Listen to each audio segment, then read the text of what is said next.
welcome all of you from any part of the world you are joining us from.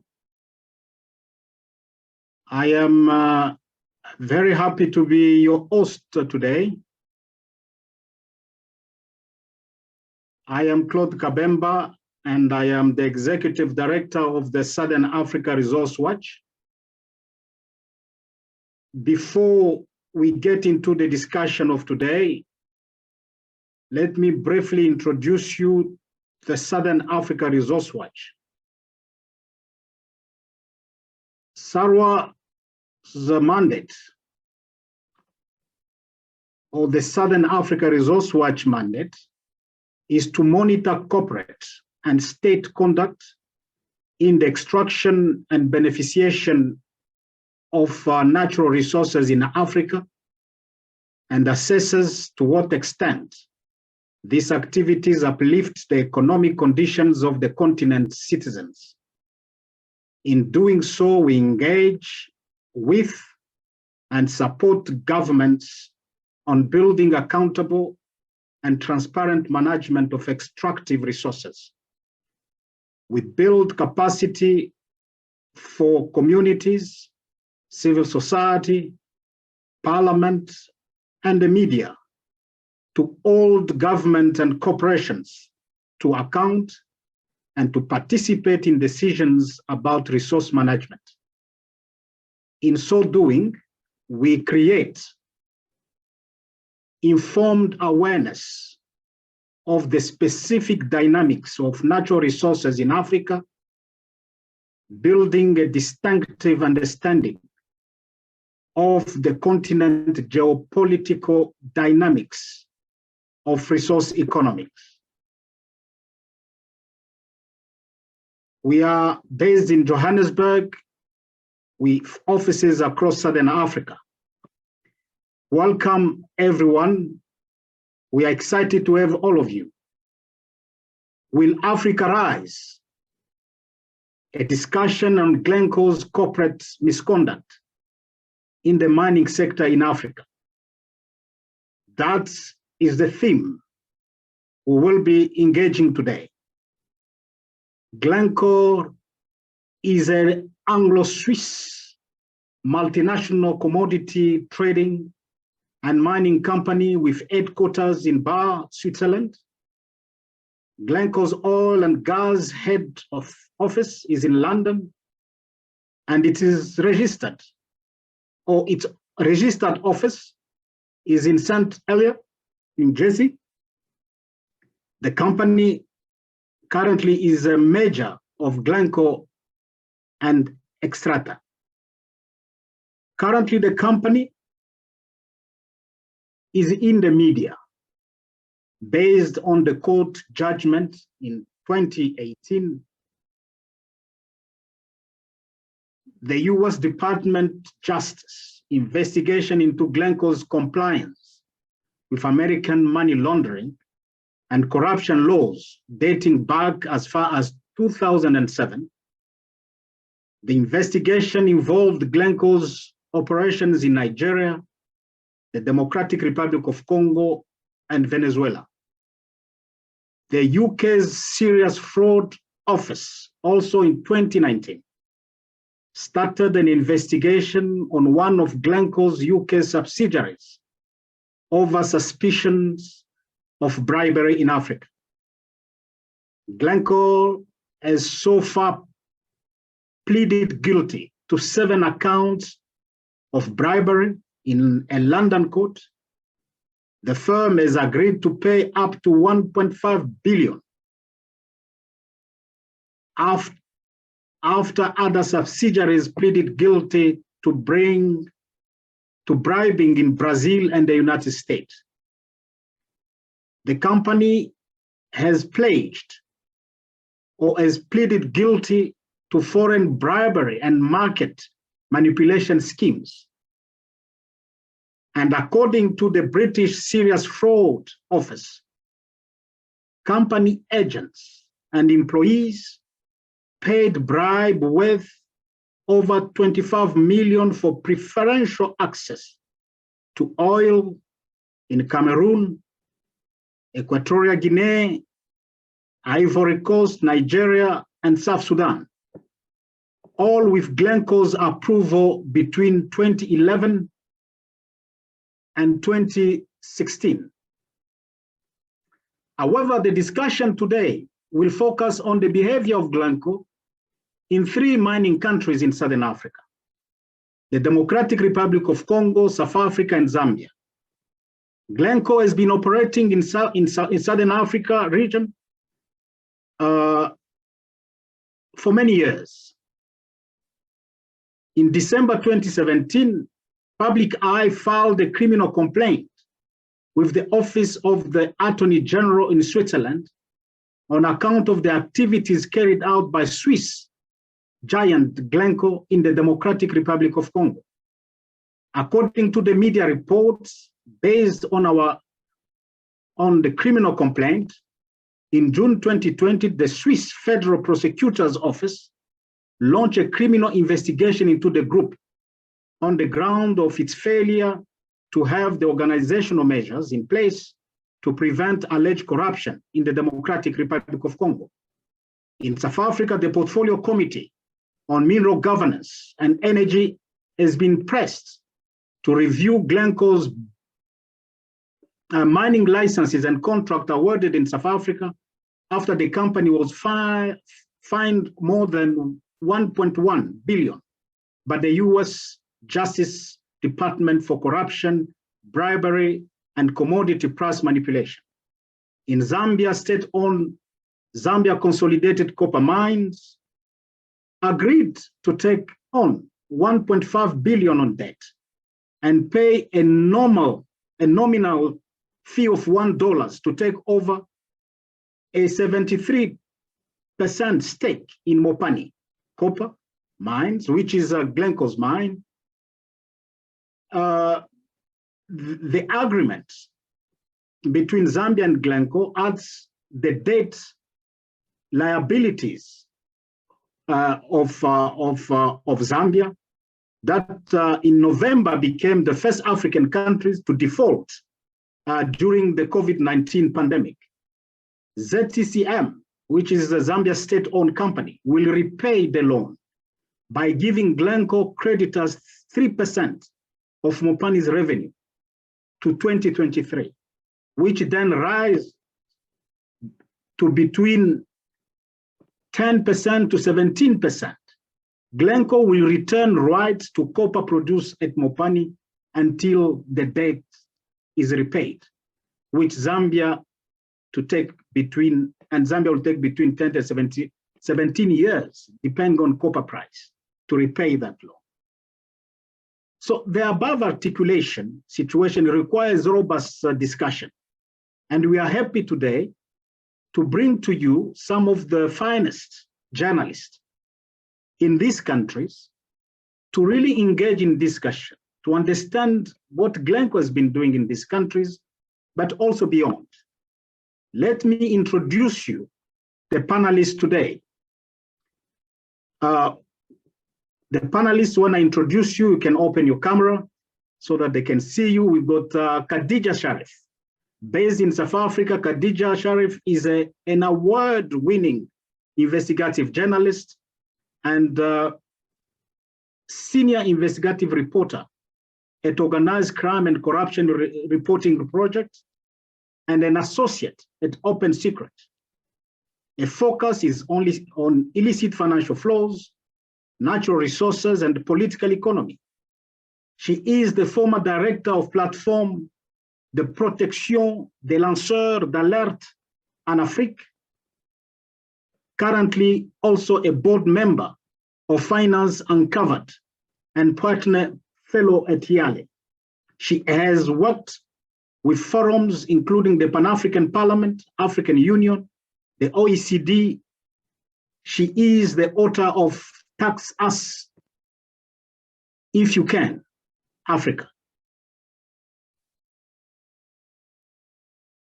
Then we have Mr. Changwe Kabwe.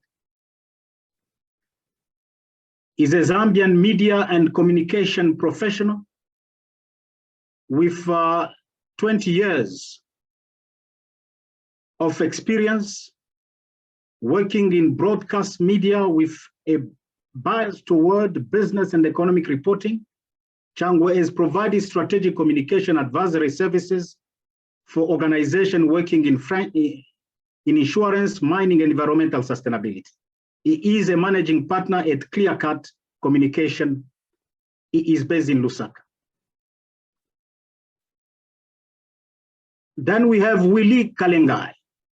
He is a very experienced journalist based in the Democratic Republic of Congo, owner and editor of Geopolitics magazine, one of the oldest magazine in the DRC that focuses on mining.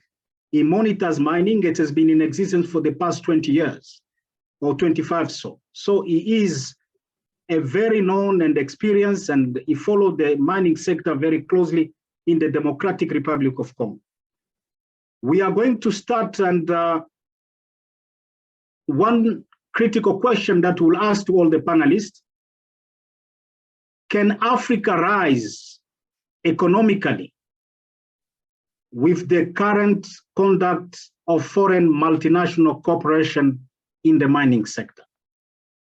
I would like to start with Khadija Sharif to respond to this question, and we'll follow up with Willie Kalengai. Thank you so much. Khadija.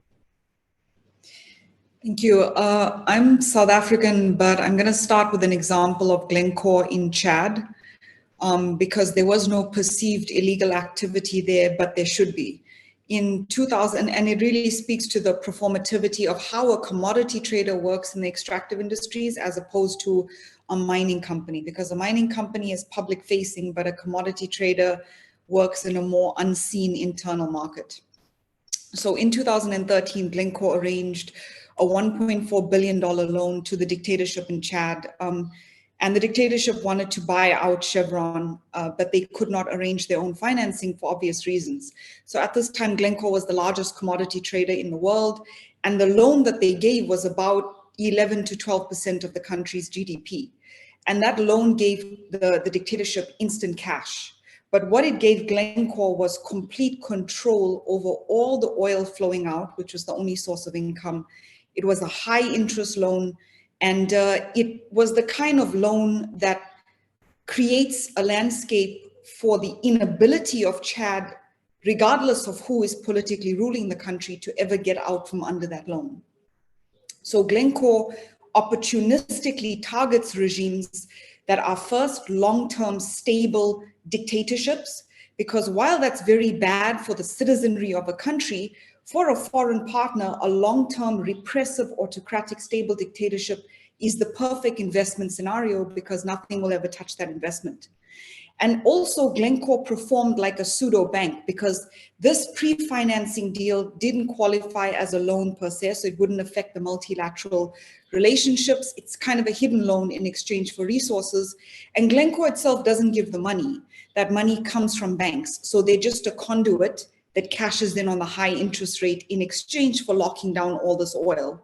So they gained control to the internal oil market of Chad. They had the sole right to sell that oil. And in effect, Chad ceded the control of its own political economy to a loan shark, because that's what a commodity trader is in the extractive industries. Now, when the oil prices dropped a few years ago and Chad could only actually pay the interest rate in some years, the deal had recently been restructured this year, and you see that the interest rate was 7.5%. It's come down to 4%. But that deal had effectively bankrupted and sold out the country to a loan shark. And Glencore was only able to lock this deal down and get all of that massive amount of oil. Glencore a réussi à obtenir une quantité massive de pétrole parce que, à cause de leur prêt à Tchad, et toute la population a été marginalisée et leur avenir est vraiment en danger. Alors, ce genre de transaction c'est vraiment néfaste. Of people in those societies is not looked at. It's all about money. So this deal in Chad was technically legal, but it was predatory, it was corrosive, and it was deeply corrupt because of who Glencore prefers its partners to be and which countries they target. So this is not part of the US government's fine for Glencore. This is not perceived as outwardly illegal, but it is the substance of how commodity traders, particularly Glencore, which at the time was the largest in the world, locked down markets in very oligopolistic ways. So they perform differently to extractive countries. And then this feeds into the question of, is Africa rising? Can Africa rise? And I think that is the way that the future is going because of the conscientizing of the public and the courage of whistleblowers and the media and civil society to now fight for what matters, from this issue of survival of Africa as having an endemic incapacity to develop its own policy, and that we must always react between two very bad choices. There's now a global tendency, which began with civil society like South Africa Resource Watch and the Tax Justice Network a decade ago, and it's now shifting towards accountability as opposed to transparency, because transparency is the self-regulation and publication of evidence that has no meaning to the public. So, for example, my country, South Africa, is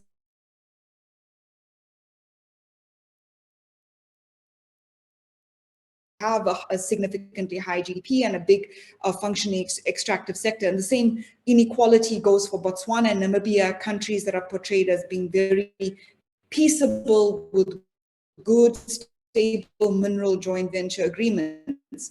But all of these metrics and the so-called transparency that foreign companies that are the informal flags ability comes from instability in countries that are oil producers. And that is the contradiction in capital, that the stability of the Western countries rely on the instability of resource producers, and the intermediaries that keep the state of play going are the multinational companies, particularly the commodity traders. So just quickly wrapping up, the issue of inequity then I think speaks to how the systemic problems are diagnosed in our political economies. Most multinationals and commodity traders only disclose evidence for shareholders, not stakeholders. And shareholders are only concerned about the accumulation of their profit, whereas stakeholders are concerned about the public interest. So technically legal thefts, the biggest problem in Africa is transfer pricing manipulation, which commodity traders do, these large pre-financing agreements which indebt economies, and the corruption within parts of government that's almost always intertwined with corporate predation. So because these rules are designed to benefit shareholders, the so-called transparency, the disclosure of evidence only speaks to those interests and not to the interests of citizens. If we look at metrics like GDP, it speaks to the amount of money circulating in a society, but not the net deficit after that money leaves, not the where and how the money has been invested in the citizenry, in the government, and so forth. The same thing with foreign direct investment. Everyone looks at the amount coming in, but very rarely is there a study of the stock and flow of outward capital flows. Where does it go? How much is going? Is it supposed to be going? So, sorry, Khadija, we can't where follow you. is it going to? And when it comes to commodity traders, unlike mining companies, the performativity of those companies that are very hidden, they're not public facing, they perform like— Sorry, Khadija, we are unable, Khadija, we are unable to follow you. And they essentially lock down internal markets in ways that are very hidden and none of which is ever disclosed. I'll stop there. Thank you. Thank you very much, Khadija. I think the argument you are putting forward, weak state in Africa and corporate— Sorry, I'll stop there. are the relationship between Africa and foreign companies. Oh, apologies, my internet connection must be bad, but I was just saying I'll stop there because I think I've spoken a little bit too much. Thank you, Khadija. We'll go straight to Willie to respond to the same question. Willie Kalengai.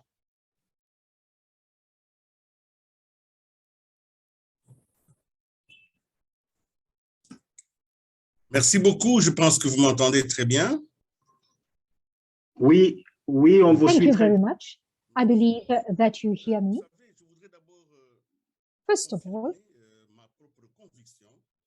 I would like l'Afrique sera entre les mains des Africains, pourvu que ce dernier prenne the conscience. future of Africa will be in the hands of Africans. The first thing that I would also like to say, to respond to your question, Mr. Kapenda, is that the exploitation of natural resources in Africa, of course, it is disturbing our ecosystems, and it will affect us for a period of 20 to 30 years. When we give a permit to multinationals for the exploitation of our minerals, well, it will affect many generations of Africans. I would like to commend the force of transparency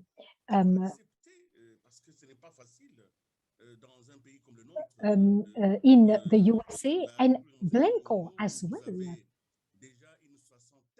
In DRC, there are about 60 multinationals that are installed, that are set up, and that are operating. And these multinationals must accept to pay back. So we need to open this line of communication. And of course, extend this vision of transparency to all operators in the sector. Because there are other multinationals that are operating in the same manner.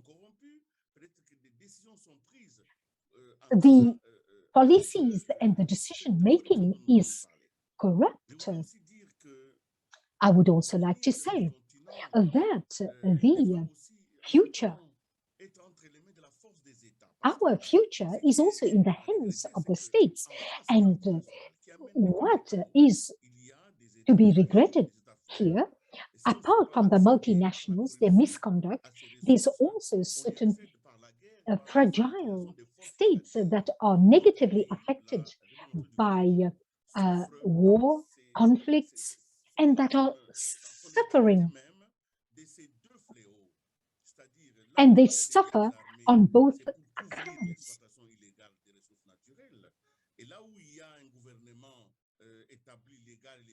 And where a government is legally established, this government is faced with the pressure of corruption. With regards to our country, DRC, Glencore is one of the major enterprises in our country. There are two big mines where they have investments. This company is one of the most important companies installed in our country. When we heard that there have been misconduct, one way or another, between 2011 and 2016. So I ask myself this question. Our authority should investigate to understand who are the people that allowed this corruption. What did this money did? We need internal investigation so that we can extend the scope of the corruption. This is what I can say for Glencore, and I really thank them, and I also recommend that our authorities should investigate more, not only on this company, but expand the investigation on other companies. I know that there are some intelligence services that are dealing with illegal financial flows, and our countries are suffering because most of the African countries the long-term development strategic plan, because if you have a strategic plan based on the mining exploitation, you'll see that whatever will happen, even if you change people in the institutions, they will find the plan that is already there that will allow that the African paradox should be cut off, because you have a continent that has got many resources in the world, but at the same time, they've got poor populations. So it is very important that we have a strategic plan, long-term strategic plan, so that we can have people that are developed based on their resources. And this is what I wanted to say as a starting point, but I will also answer if there are other questions that you may have for me. Thank you. Merci beaucoup, Monsieur Willy. Je vais... Thank you very much, Mr. Willy. I will ask Mr. Changwe de prendre la parole. It's your turn, Mr. Changwe Kabwe, to respond to the same question. Thank you so much.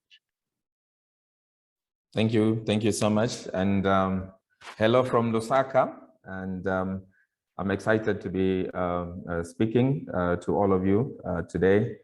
And I'd like to thank Southern Africa Resource Watch for putting together this webinar so that we can exchange different experiences on something that is very critical to the well-being of our continent. To start with, the question about Africa rising, I would like to contextualize it to the Zambian context and say, is Zambia rising with everything that is going on in the mining sector? That is a question that we need to address ourselves to. There's been a lot of excitement around copper, especially copper mining, with the rise in the copper prices and all the buzz around electric vehicles and all the components that go into technology. So there's a lot of focus around copper, and that means there's a lot of interest in there's what I would like to call renewed interest in the mining sector, especially around Zambia, the Congo basin, because of the red metal. So what has happened over the last few months is that the Zambian mining story now has become even more prominent.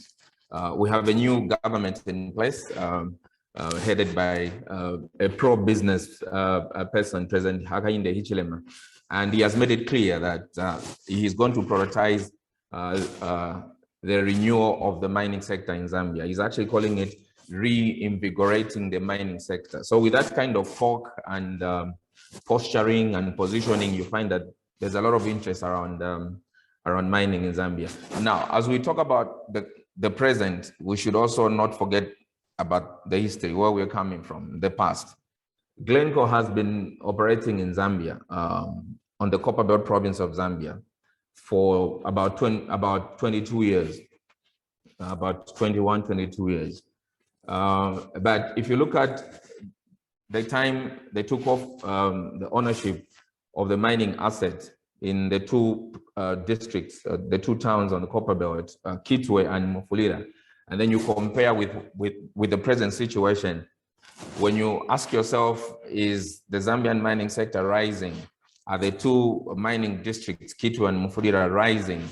And are they also feeling the excitement that the global investor community is feeling around mining, especially the copper mining? If you talk to the people that live in that mining community, they'll probably they'll probably be telling you that either you are joking or you are not serious about the narrative that you're trying to push to them, because the contrast is clear. The people in those mining communities that have interfaced with Glencore for all these years, their experience has not been very good.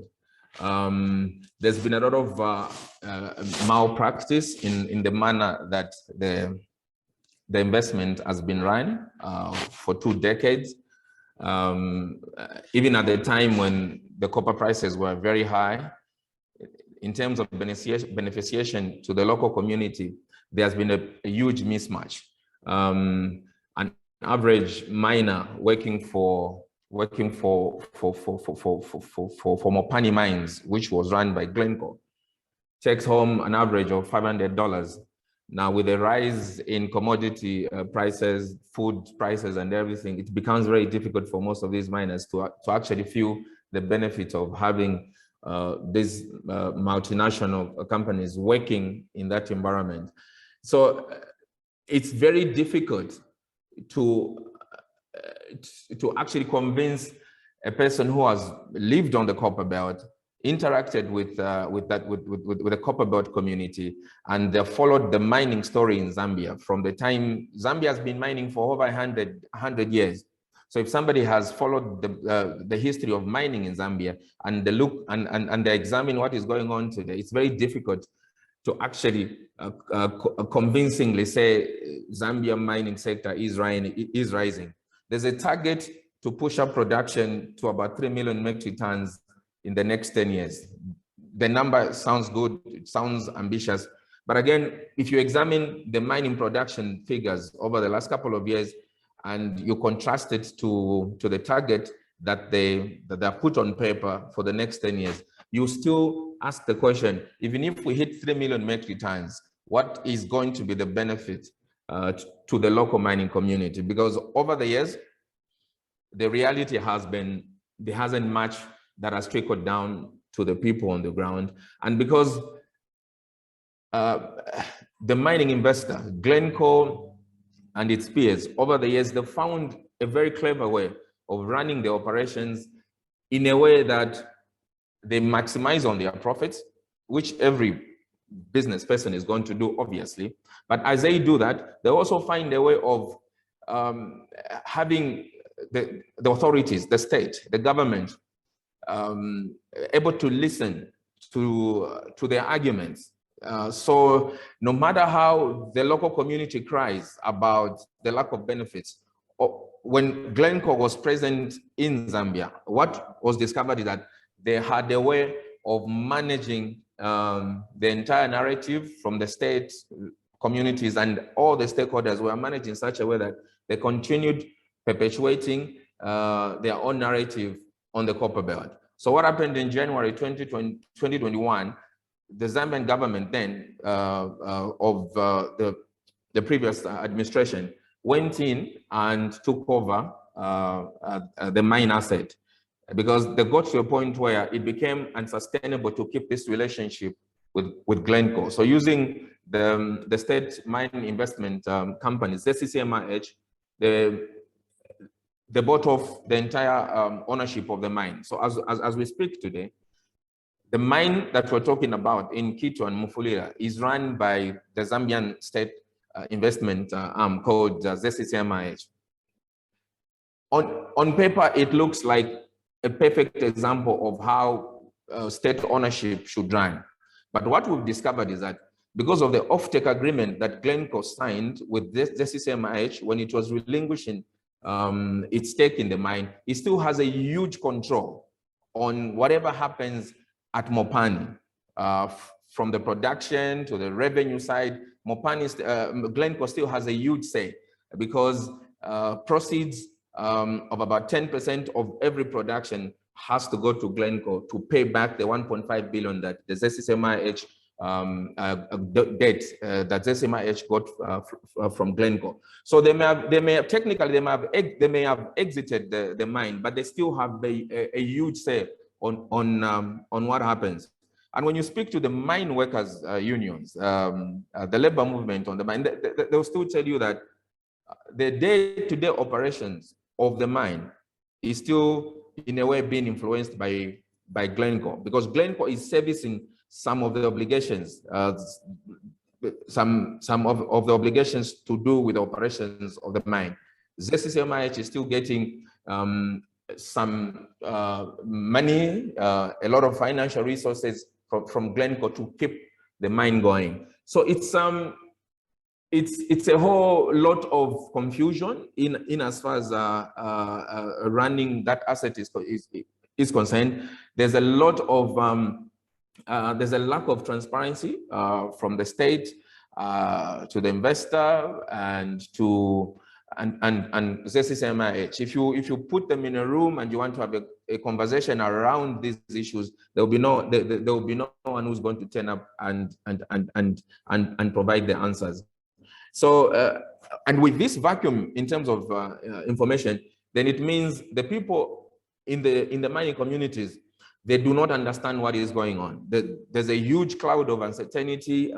As we speak now, they don't know the future of the mine because the entire operation has been shrouded in a lot of secrecy, and the people feel they don't know where they're going, and there's a lot of dissatisfaction. So to answer the question, is the Zambian mining sector rising? I would categorically say, when you go to the copper belt, interact with the communities, you'll find that it's not rising. There's a lot of despondency. Somebody actually described the copper belt province today of Zambia as a war zone. When you get in, you feel like this is a war zone. It's like it's been at war maybe for the last 5-10 years, because there's a rundown in terms of social infrastructure. The economy is not taking. Everybody feels there's nothing going on. So it's a very sad situation. So there's no way one would say the Zambian mining sector is rising, despite the euphoria that has been going on over the last couple of months. When you go on the ground, the picture is totally different. So Zambian mining sector is not rising. Thank you very much, Mr. Changwe. Three of you have painted a very bleak picture for the countries where you live, but which is a reflection of the entire continent. State companies relations, corruption, impact on communities, and really fixing the state has come out as a strong point, but also the impact of communities. And Glencore has not manifested itself in a way that prevail in terms of transparency and accountability. And Mr. Willie Focus has stressed the fact that Glencore has agreed, has accepted its wrongdoing. We should appreciate the level of transparency. That will be a point of discussion. Can we go to the second question? And this goes straight to the core of the discussion today. Is the things accused Glencore of corruption, what is accepted about, is this a familiar picture in your country? What has been Glencore's record in your own country in terms of corruption? We would like to hear from Willie Kalengai. What Glencore has done during the years of mining in the DRC. What have been really the problem of payment taxes, tax avoidance, illicit financial flows? What has been some of those problems? Can you describe them to us? And the second question, as you respond to that, and this is also the question to Khadija and to Kabo, do the government have the capacity to act on the misconduct of mining companies? And in this case, can our government act on this misconduct of Glencore?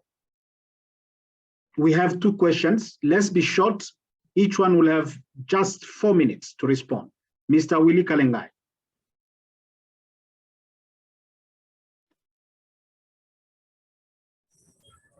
Merci de m'accorder encore la parole. Et c'est vrai que des formations professionnelles, nous prenons juste très peu de minutes pour répondre. We take only a few minutes to answer without going into detail, but I would like to answer directly to your question. When you have a company like Glencore, you have 3 levels of analysis. You have the official information. All the official information that we have, they show that among the biggest contributors in our countries, there is this company. For instance, 2021, we're talking about 650 million of taxes that they've paid. And when we look at the taxes, so there is this number that is talking. So this is a company that is substantially contributing at that level. This is the first level in terms of the figures. Even when you look at the different reports, you'll understand that among the companies that are working, that are publishing what they are paying to the state, you have that figure. You have the second level, which is very complicated. It's the investigation level, because we have a regime of declaring, so it means that it's based on this declaration that states can impose the taxes. So the problem is to say whatever they've declared, whatever they've declared, is it the real one? I'm not in the speculation. We don't know what the Glencore is paying as a tax. Is it what they were supposed to pay? So we need some auditing. Today we do have institutions like IGF. There are institutions in the country that should work to see whether these declarations by the companies are accurate. So there is an imbalance, because in 2001 and 2002, that's where this Code Minier, which is the law on mining, which allowed the multinational companies could access to natural resources. There were 2 moments. There was a time where there was any assessment of what has been the situation, and there was also a time also where it was assessed whether this mining code has produced what it was expected. But what we noticed is that many of these contracts were they were rendering the state to be fragile.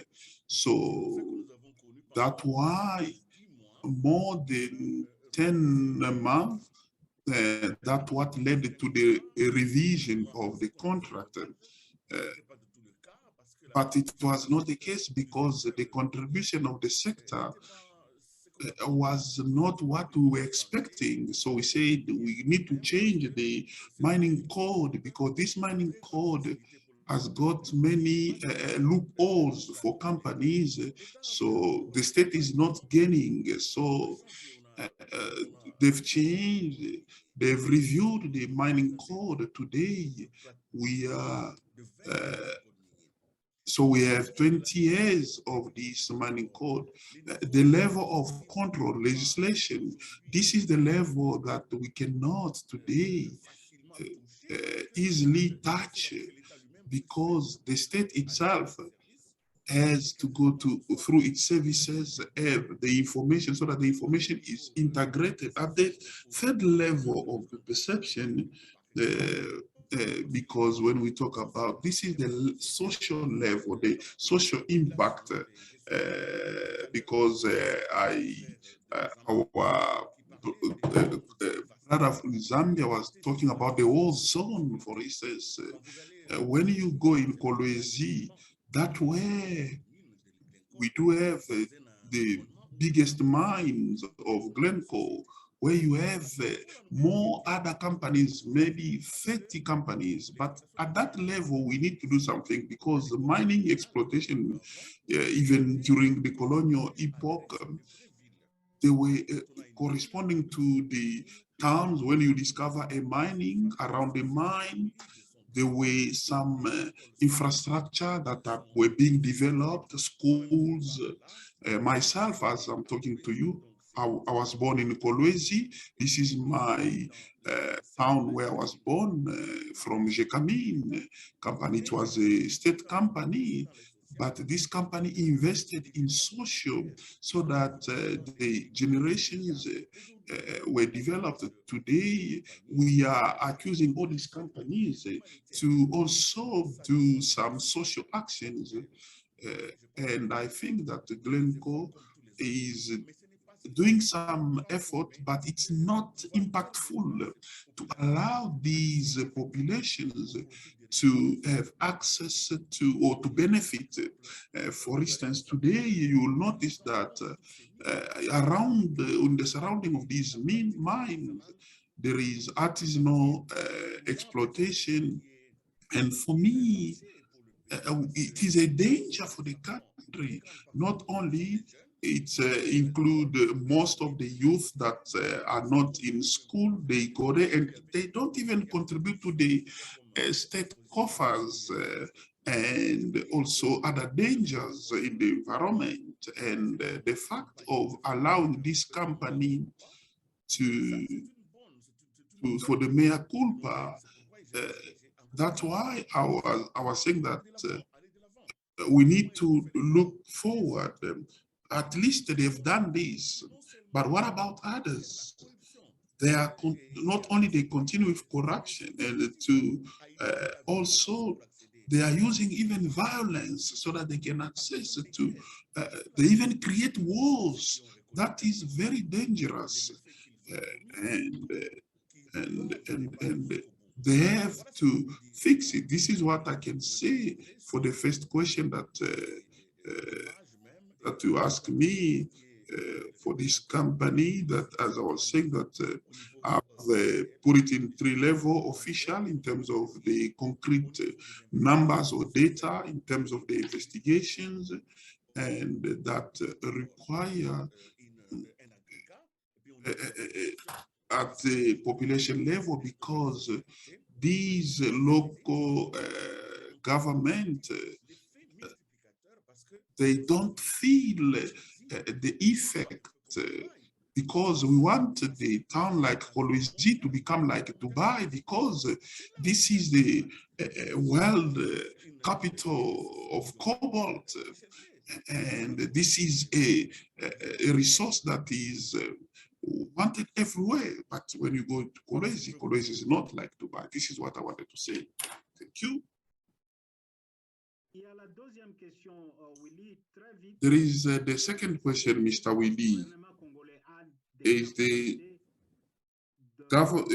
Congolese government, does it have the capacity to fight for these misconduct of these mining companies? Willy, vous m'expliquez? Oui, allez-y. Yes, you have the floor, Mr. Willy. Voilà. Je disais que le gouvernement doit avoir des capacités. Government must have capacity. Est-ce que you can hear me? I was saying that the government must have. Le gouvernement congolais, The Congolese government must have capacity to monitor, because when you look at the mining sector, you have the entry point, you have the initiative ETA that has helped the state to assess and to understand for instance, deviations between what is declared by the companies and what the state is receiving. This allowed the Congolese government to know the point of monitoring. So the other problem is access to the mining rights, because today we've this Congolese company, Congolese state has got the resources to monitor, but the state should also have the political willing, which is an important element so that we can have transparency in the mining sector. This is an important sector. We cannot allow ourselves to have weaknesses. This is the time for these mining companies that are a big force so that they can have real statesmen that think to the state to invest after the mining. So these statesmen, we are still looking for them. So this is what the state should look at, how to appoint people that are thinking forward-looking and long-term. These are the indicators for the fight against money laundering and capital. So the issue of thinking short-term, this is what is causing whatever we are having now. So c'est la prochaine maison à avoir qui constitue, c'est comment j'appelle. This is the universe of corruption, because there are those who want to gain as they are there, and others, when they also reach this, the power, they also want to steal. And I think the mining sector is important, and it's not only the one that we should rely on, because we are talking about a strategic plan so that we can be in the mining for 40, 50, and this plan should be a law so that any government that will be there, any administration should respect that strategic plan. In that case, we are going to reduce this issue of corruption, which is conjuncture. Thank you very much. This is how I could answer to your second question. Merci beaucoup. Payment of taxes that Glencore pays to the state, but the question that might follow is that does Glencore pay what it should be paying? There is the issue of the investigation capacity of the state. Does the state follow closely what is happening? And there's the issue of the impact on communities that you've raised, but most importantly, you've also raised the issue of that the legal framework exists in the Congo, but the state does not have the capacity to implement it.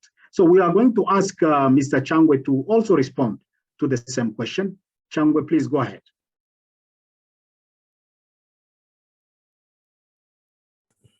Okay, thank you. Hello? Yes, go ahead, Changwe. It's your turn. Okay, thank you. All right.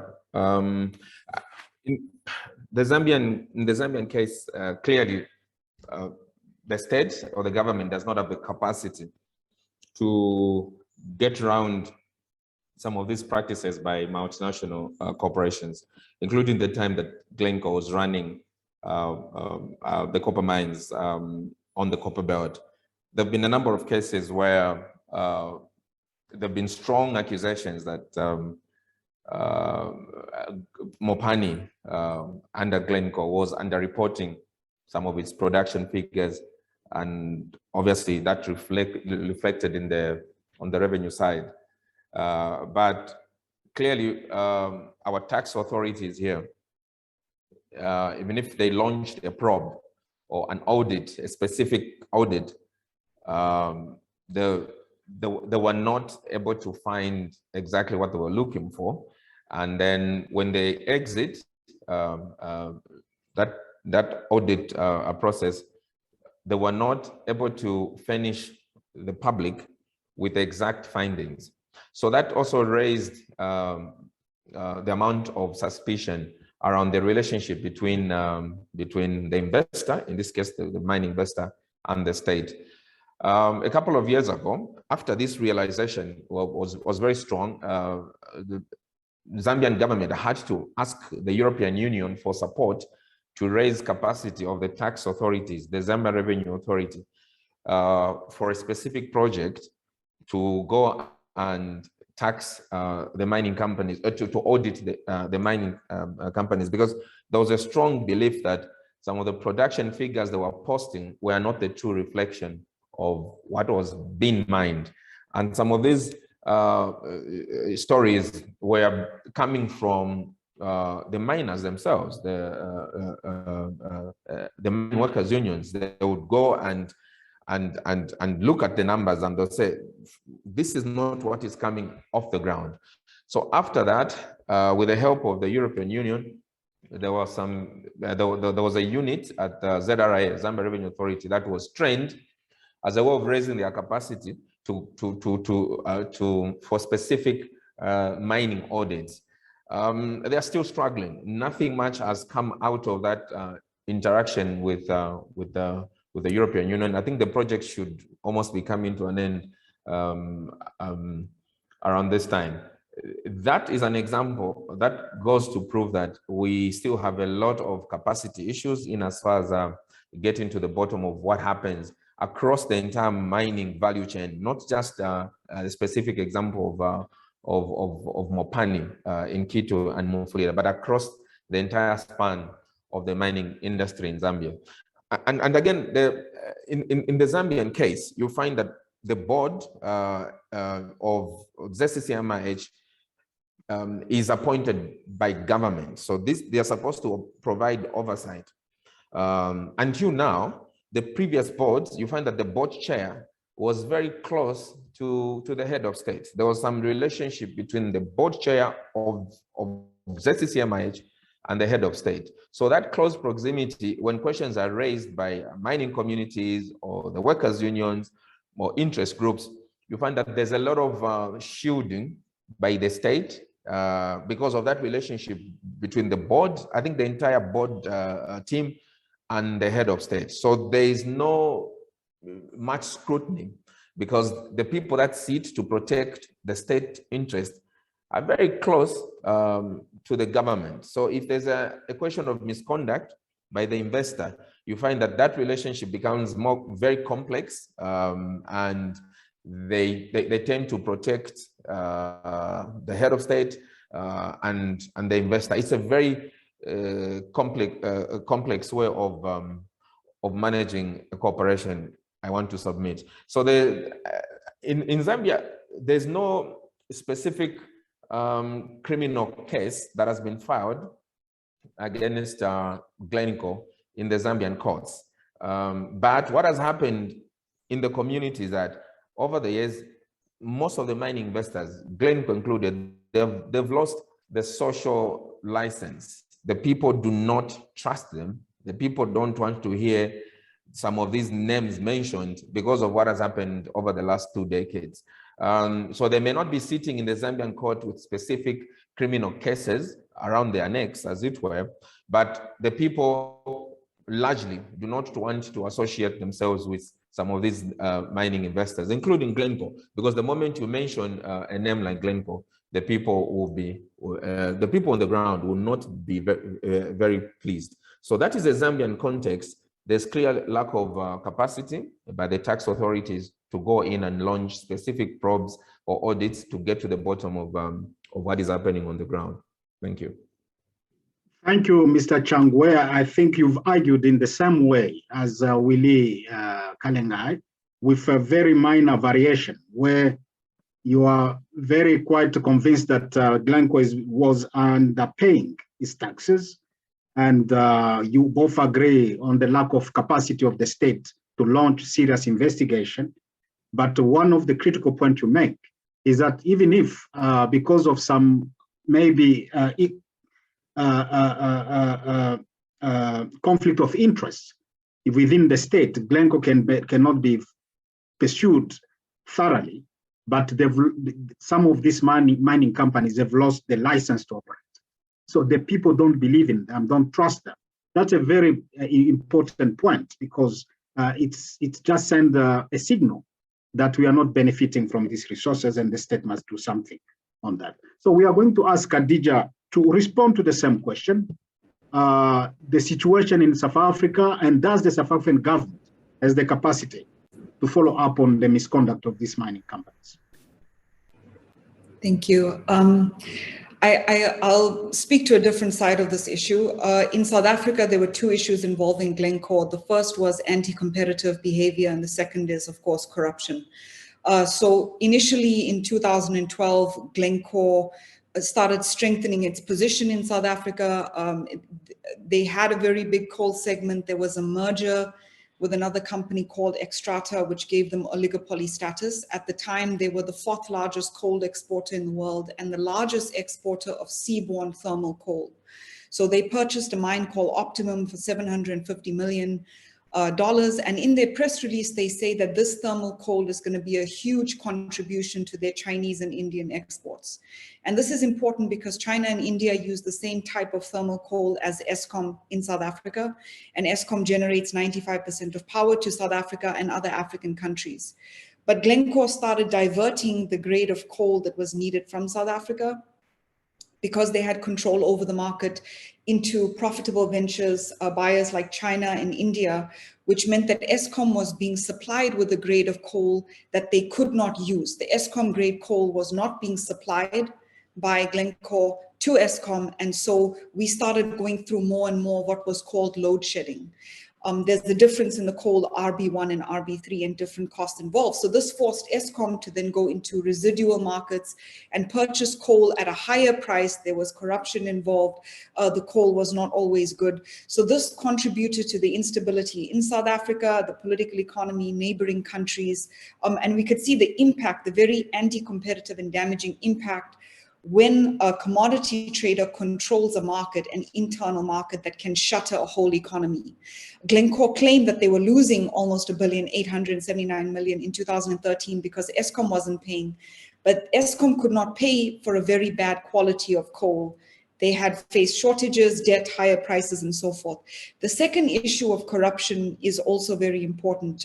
In 2016, the Guptas used stolen public money from Transnet and so forth to pay Glencore 2.1 billion rand to purchase Optimum coal mine, which was the coal mine that Glencore had bought a few years before. And the Guptas, of course, used stolen money to buy this. At this time, Glencore would have known of the massive corruption because most of the South African banks refused to directly deal with the Guptas. So they, of course, knew that the money that they are getting is stolen public money. They raised the price higher because they say they didn't want to sell Optimum for a cheaper price. And at the Swiss meeting, they met with Salim Issa, they met with Moses Zwane, and they could see that these buyers lacked a legitimacy. They lacked their own funding because, of course, they would have done a due diligence on the buyers. So at the end of the day, the public purse lost 2.1 billion. This is the laundering of stolen money.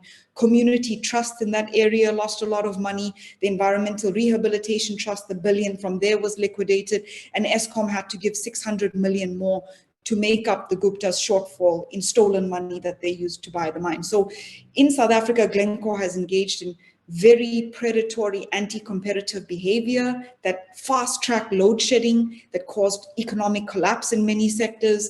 And they also received the proceeds of illegal money, 2.1 billion, which they used to sell a mine that they didn't really want anymore.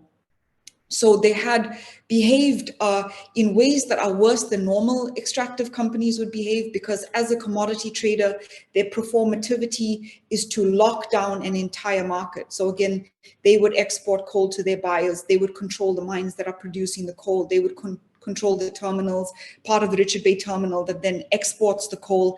And this kind of internal market control within nations, between nations, uses the transfer pricing manipulation that our Zambian and Congolese colleague mentioned previously, but it also is multi-layered. There are hundreds of different corporate nationalities and intra-company activities that happen to reduce pre-tax profits before money is ever paid to the government, which then goes to one of the listeners' questions of to what extent does EITI help? It doesn't really help at all, because EITI looks at what companies have paid to government rather than what the governments should have received and the technically legal ways in which they are reducing what governments should receive.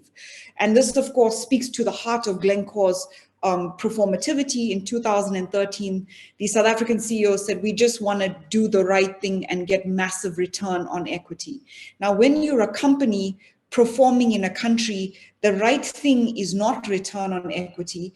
It's generating profits for shareholders without undermining or engaging in predatory, corrosive, or corrupting behavior against the stakeholders that are allowing you to perform in their countries. I'll stop there, but Glencore had done a lot of very, very destructive activities in South Africa.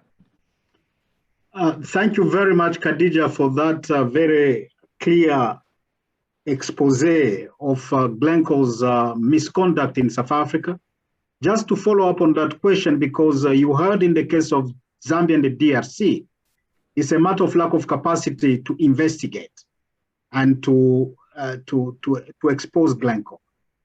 Can you tell us about the investigation in South Africa? How did we come to know about all this, and why is Glencore out of the hook? One would have expected Glencore to be in court in South Africa. So Glencore was not the subject of the state capture investigation, which looked into how the Guptas illegally acquired optimum coal and the illegal proceeds of money that was used to pay for the mine. But they should be, because at the time that they received the 2.1 billion for a mine that was only generating losses for them on paper, they understood that the Guptas were corrupt actors who were using stolen public money to pay for the purchase of this mine. So Glencore should be on the docks and prosecuted for knowingly receiving money from illegal actors using illegal proceeds. But the bigger issue is that of anti-competitive behavior, because South Africa, 95% of our power and the power that is supplied to neighboring countries like Mozambique comes from thermal coal. And when they engaged, when the merger with Xstrata happened, and as they proceeded to divert the coal that was needed for Eskom to China and India, they effectively destabilized the economy. And the Anti-Competitive Commission tried to look into it, the Competition Tribunal, but they could not really force the issue because of the lack of disclosure in country-by-country reporting in the way that commodity traders perform across the board. They are oligopolies and they control every sector of that commodity. So it's perfect control where they are the extractors, they sell to themselves, they are transporting it on their own ships. Nobody really has any access to information except what they self-disclose. So transparency, while they can say we have put this information on the public record, transparency does not lead to accountability where there is no mandatory disclosure of information as required by stakeholders, which is automatic information exchange, beneficial ownership, country-by-country reporting, which means every single transaction that happens, and they have this in their possession, they just don't turn it over because they say our only responsibility is to the shareholder, and that is not the case. If a company is performing in a country, their first responsibility is to the stakeholder, the government, whose elected representatives should or is done by the people, because government is just a custodian. So that's why they could not be prosecuted on the bigger issue of anti-competitive diversion of the coal that we need to other countries, which was their reason for investing in South Africa's coal sector. Thank you very much, Khadija, for that. And I want to push Willie Kalenga. In the DRC, there's never been really a problem on which Glencore has been accused either for a wrongdoing. We want to hear, if there's never been, that's fine. If there's been, can you explain to us what the problem was?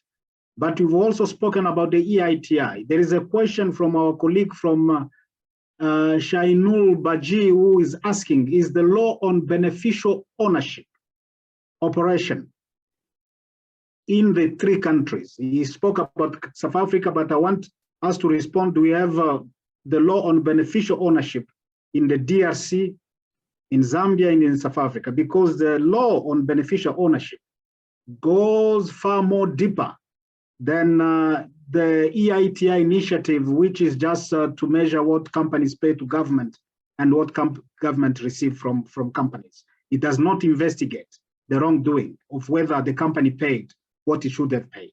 So Willie, with that, can you please respond to the beneficial ownership in the DRC?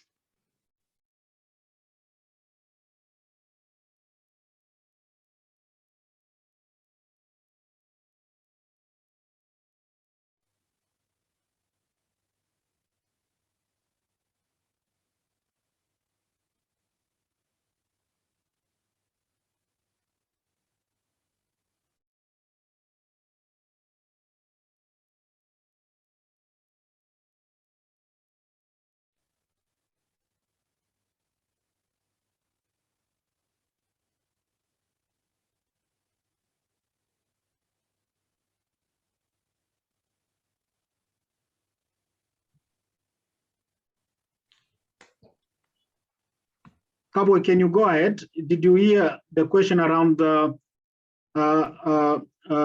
beneficial ownership? Yes, Can I got you it. tell us? Yeah, it's a question from a participant. Thank you. No, the Zambian law on, it's called the Mines and Minerals Act of 2015, doesn't have a provision on beneficial ownership. There is nothing like that.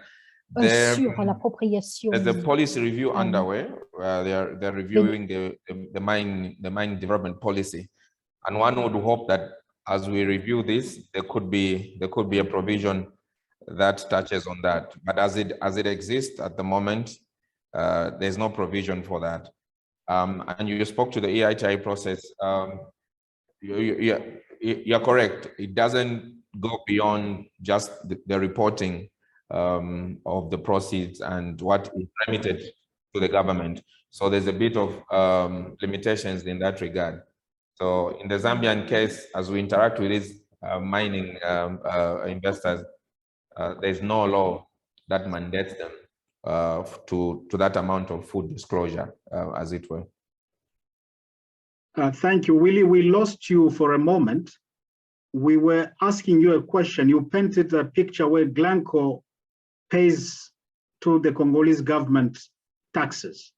But you seem to have suggested that Glencore has never done anything wrong, which is known in the public domain. Are you sure there's no any problem that we can pick up and discuss and share with others, particular misconduct of Glencore in the DRC? But we also want you to speak to the issue of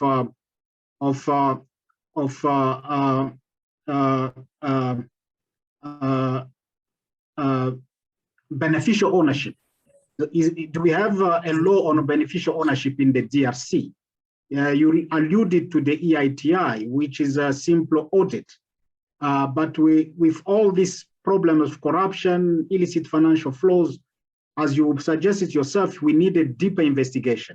I follow up on the processes. So can you just give us a sense of if there's ever been a problem in the DRC with Glencore, and speak to the law on beneficial ownership?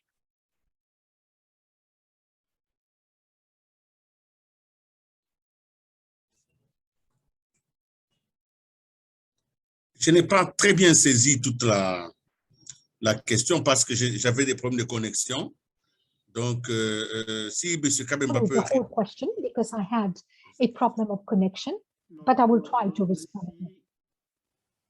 Glencore, il n'y a jamais eu un cas de là où Glencore s'est mal conduit, là où un Glencore a été accusé d'avoir soit commis des actes. Je vous demande s'il y a des exemples d'actes de corruption de la part de Glencore et de flux illicites. I am asking you if you can give us certain examples of illicit flow of money and misconduct of Glencore in your country and how it has been resolved. Here we are also talking about the law of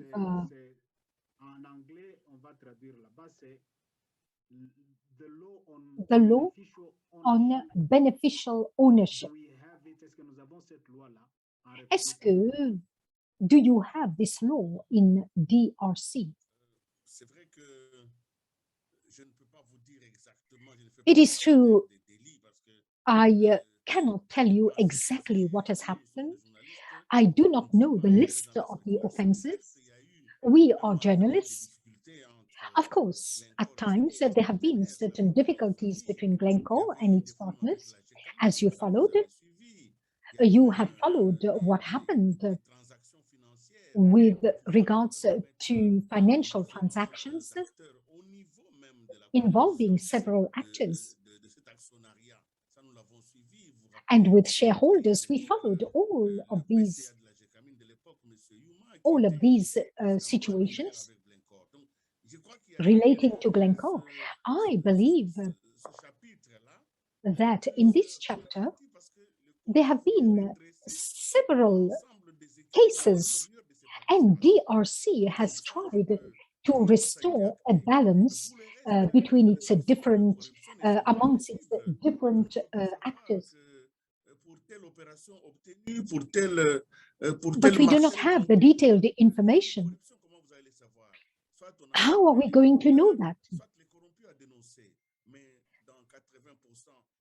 In 80% of the corruption cases, it is the law of silence that prevails.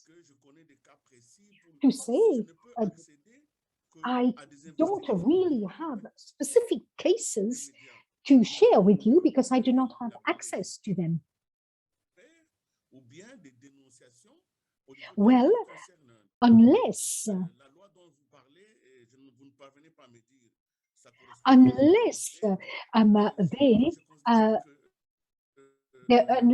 people tell us what is going on the ground, we have no way of knowing what's happening. With regards to this law, I'm not too sure. Well, there are certain laws, certain policies that govern subcontractors. There are, a few years ago, there are some laws that came into force to manage companies like Glencore and others. And of course, to manage connex companies and situations. These laws exist. Well,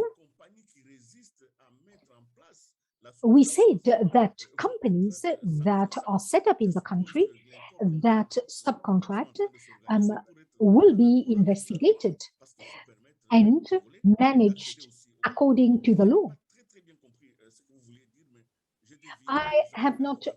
I believe that I have satisfied you. Thank you. Je demande à nos amis interprètes de vous donner la version française de la loi, the law on beneficial ownership. Et puis nous allons revenir à vous dans vos mots de conclusion si vous pouvez faire référence à ça. Mais il y a une question, hein, je ne sais pas si nos amis interprètes, il y a quelqu'un qui parle portugais, s'il peut nous lire cette question-là qui vient d'un participant. Est-ce que c'est possible? No, sorry, sir. No, sorry, sir. We cannot translate in Portuguese. Sorry about that. We do only English and French.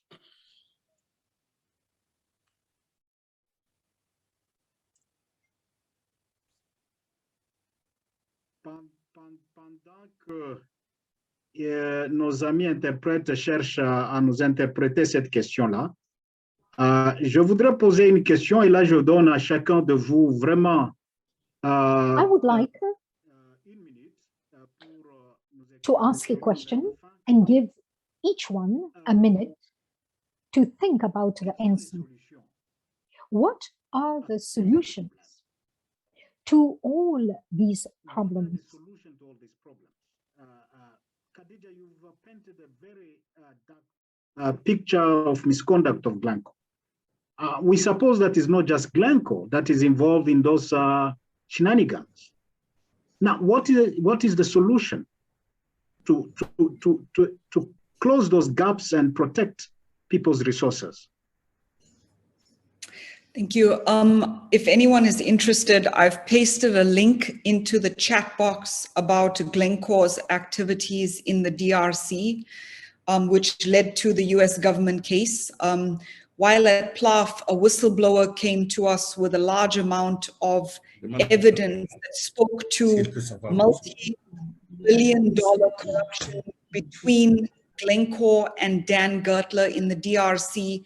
In just 2 years, Glencore and Gertler siphoned $1.3 billion in public revenue from the DRC that was double the equivalent of the health and education budget. So Glencore has arguably had the worst effect in the DRC's history outside of Belgian colonialism. That company is second in terms of predation. So what are the solutions in countries from South Africa to the DRC and globally? Because we found that in Australia, they face the same issues with Glencore transfer pricing manipulation that other developing countries face. But there's more rule of law in these countries, and therefore their chances of getting away with it are much less. So, for example, automatic information exchange, beneficial ownership information, and most critically for the extractive industries, country by country reporting. This would disclose to the public, people who are media, but also revenue agencies. For example, in South Africa, 15 people work in the large resources center, but a single mining company will have over 100 lawyers on retainer. And they will litigate a journalist who writes about this issue in every country where that story is accessible. So very often, even a revenue agency cannot tackle a mining company because of the way in which the law firms perform on behalf of the mining companies. So how do we prevent this and disincentivize the reduction of pre-tax profits, excluding corruption from being integral to deals? Things like country by country reporting to show where losses are recorded, where assets exist, where profits are paid, where employees are based, intra-company loans, which can then show thin capitalization, links to foreign companies, which are often feigned as independent third parties. Using these types of mechanisms, which the Open Society Institute, Southern Africa Resource Watch, the Tax Justice Network have spoken about for decades, removes the landscape of opacity where these commodity traders and mining companies can proceed to steal as they are doing. So the problem is misdiagnosis of problems with solutions that don't fit the problems that we have here. If we make mandatory, globally mandatory, country by country reporting, automatic information exchange, beneficial ownership disclosure, and we prohibit the use of secrecy jurisdictions where no substantive economic activities occur, 90% of corruption and siphoned revenue, whether illegal or done in a technically legal way, would be removed. This ranges from anti-competitive behavior in South Africa to corruption in the DRC and the underpricing of copper from Zambia, which I think has been happening since 2008. Thank you, Khadija, for that, taking us forward with a very clear orientation. Mr. Changwe, can you take us through and respond to this question? Okay, you may have to repeat the question. I think there was a time my connection drew blank. No, I was asking, considering the discussion we've had today, lack of capacity of the state to investigate, what are the solutions? What should we do to close those gaps where we lose quite substantial money getting out of our countries? Very good. What should we do? And very important question, very, very important question. So we need to build capacity in our institutions, state institutions. In this case, I'm talking about we have to continue building capacity in our institutions, including the Revenue Authority. It's going to take a while, but with deliberate programs, we'll get to a point where they're able to, for lack of a better word, police or audit the entire mining sector.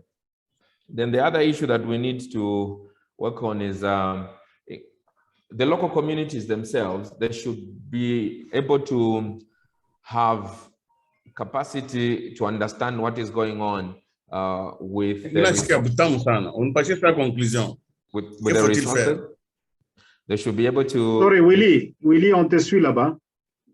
They should be able to have the local communities. They should be able to have capacity to monitor activities happening within their communities. So the civil society, they should go in the community and raise capacity among community members so that they will be able to take interest in what is happening to some of these resources in their local communities. We need to conscientize the people to understand that they should be able to benefit from some of these resources that are sitting right in the community. So I think broadly, there's need to work actively with the local civil society in Zambia to get them to a level where they can raise critical questions to some of these issues and push for greater transparency. Because once the state is being held accountable, the investor has been held accountable, the people in the community now will be able to raise their own voices because they would have been gotten to a level where they can critique some of these things going on, and the investor and the state, they will now be in a position to respect the voices of the people because they will know that the people, they know what is going on. We need to remove the culture of secrecy in mining operations. We need to raise critical community voices. I believe once we empower the local community to question some of these processes, then we are going to see a change in the way the whole mining transaction is done in Zambia. It's going to take a while. This is not an overnight process, but I think it should start with a lot of capacity raising programs for some of these state institutions, the community, and the civil society. Thank you so much, Mr. Changwe. The question, should our community wait again for such a long time to benefit really from these resources? My sense is that solutions, long-term solutions, while our people are languishing in poverty, are not very important. But what can we do in the immediate to stop these problems? So Willie Kalengai, when you disappeared a little bit because of your connection, Khadija just gave us some of the corruption acts in which Glencore has been involved in the DRC, in its relations with Dan. We are not going to come back to that. I think we will take it out of this conversation. But we are asking mostly really a key last question. What should we do? What should the Congolese government do to stop illicit financial flows, to stop tax evasion? Can you take us through what people are thinking in the DRC? Because the DRC is known for being a country that is losing billions in its mining sector. What are the solutions in the DRC people are thinking around to close the gaps of wastages, what we are losing money? Can you take us through you are a journalist, what are people thinking, government, civil society, and the state agencies that collect taxes?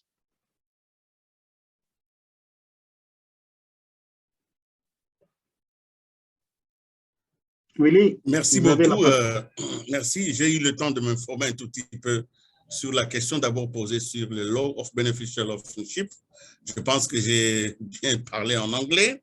Je voudrais donner l'information selon laquelle, effectivement, il existe un projet de loi que le gouvernement a déposé.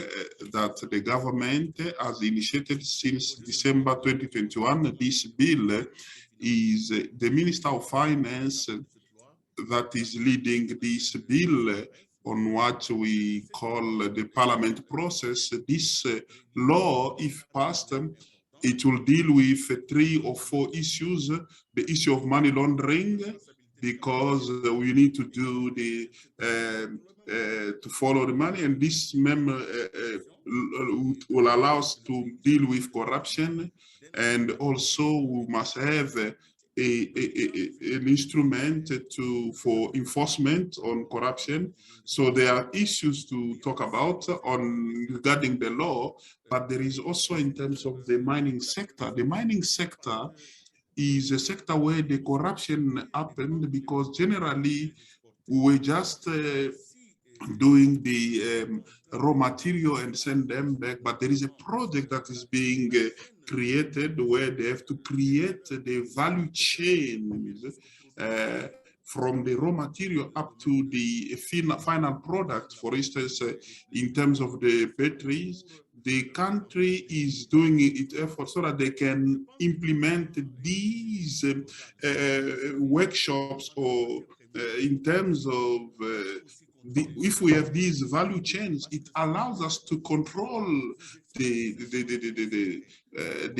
revenues, because if you can only export the raw material, you have gold and others which are not taken into account because they are contained in this principal product. But if the government is thinking of in this way, so the government requires the support, even the international institution like the World Bank, so that this process of the building of the factories and these products that we import, so these could be put in place. This is at the government level. We need to go to have all these value chains. This will allow that the material that leave the country should have a value added, and this will have an impact on the population.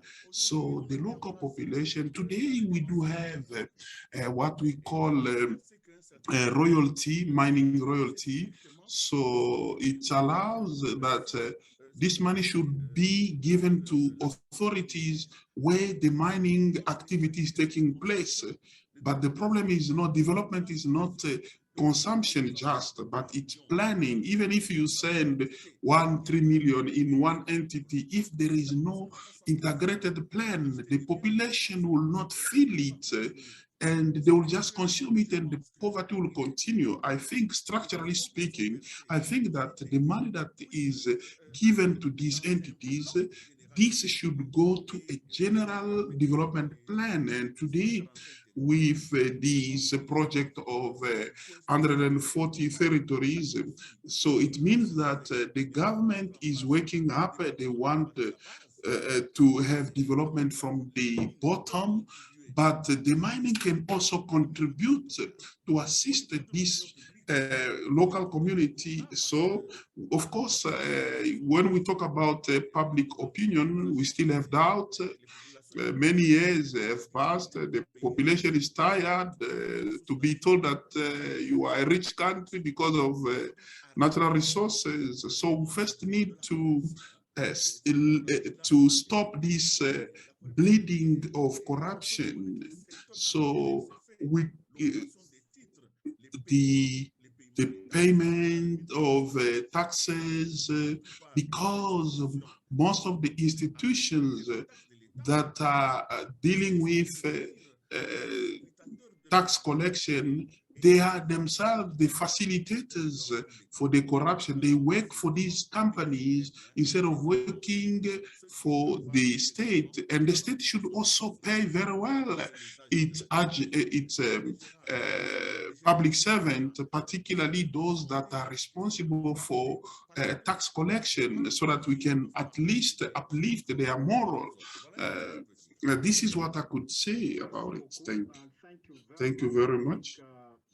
I don't know if the question in Portuguese can be translated.